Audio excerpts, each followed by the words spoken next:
basically that sucked. That could be the entire summary of the race.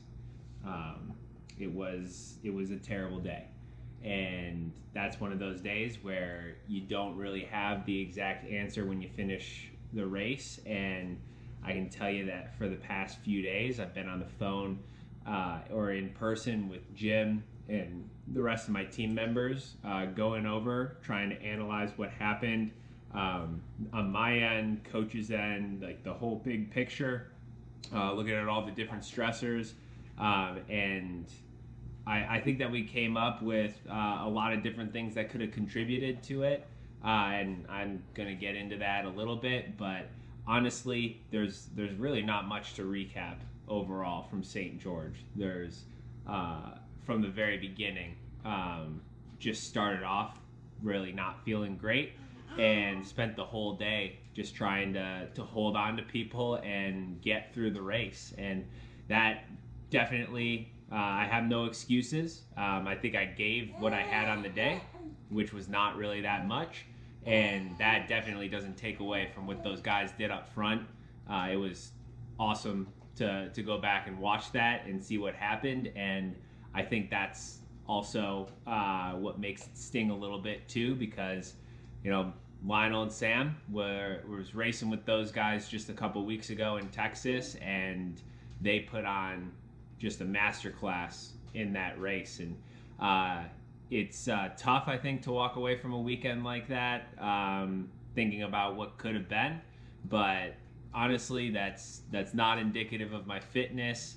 I think it motivates me to watch the battle that went on up front with, you know, 4 guys at one point in the run, and it makes me want to get extra ready for September, because I know the St. George course. I've had a great race on there, and I think it still suits me. But it was just a tough day in the office, and that's sport. There's a lot of highs, and like I said, like Miami went well in Texas and feeling confident going in, but we also have a couple of Olympic style races coming up, being Yokohama in, you know, less than 2 weeks now, when this posts, and it's going to be, you know, a big race with a potential of an automatic qualifying spot for the Olympic team and a chance to show off my improved run ability. And that's, you know, something that we had to balance going into St. George. And I think we probably approached the taper in a bit of a different way. We maybe didn't go as much as we should have.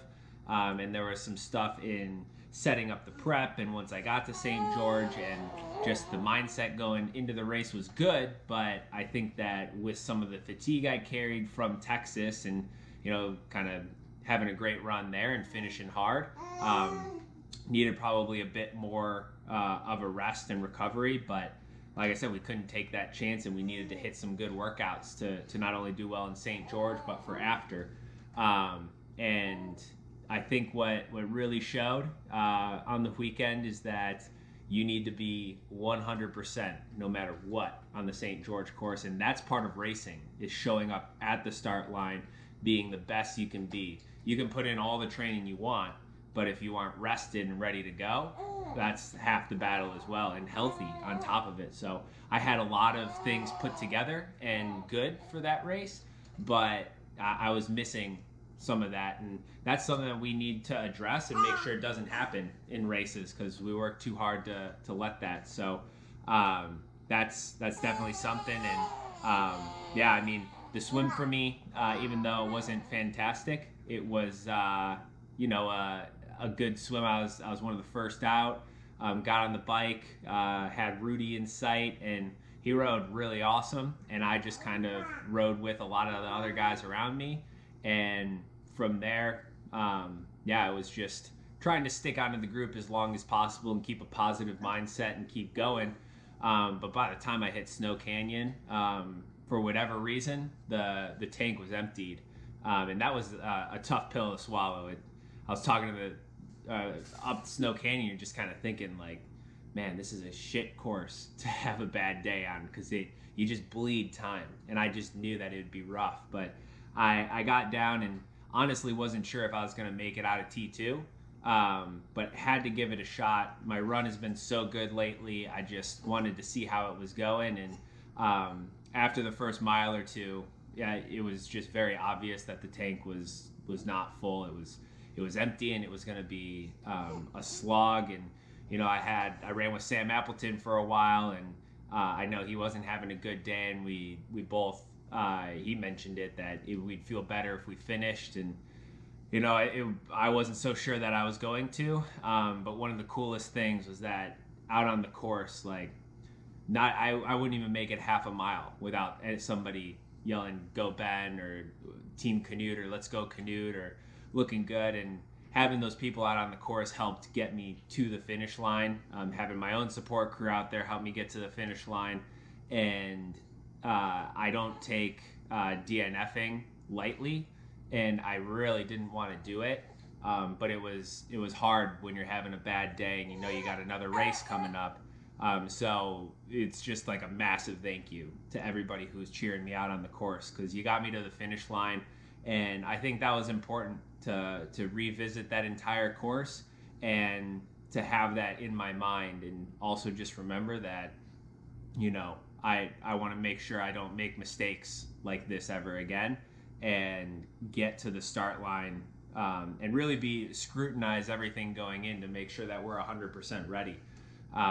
Because it's a really pretty shitty feeling when you walk away from a race and go, yeah, that was just not anywhere what I'm capable of. So honestly, there's not that much else to report from the race.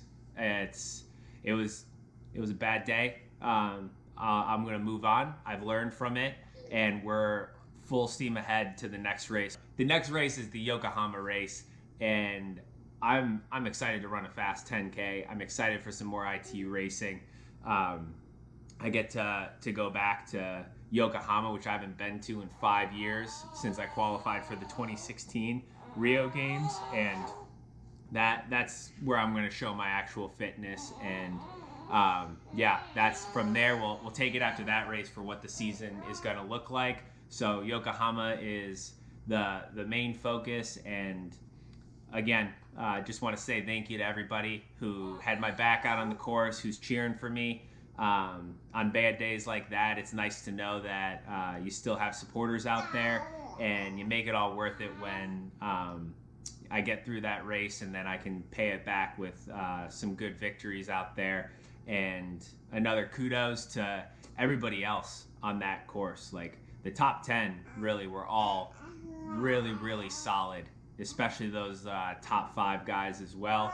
Everybody was just crushing that course, and I think that the state of the racing right now is very exciting. There's not an overabundance of races for people to go into, so you get really highly competitive fields, and I think that we're going to just have a really exciting World Championships in St. George come September, so that's something to look forward to. So thanks again, and on to the next one.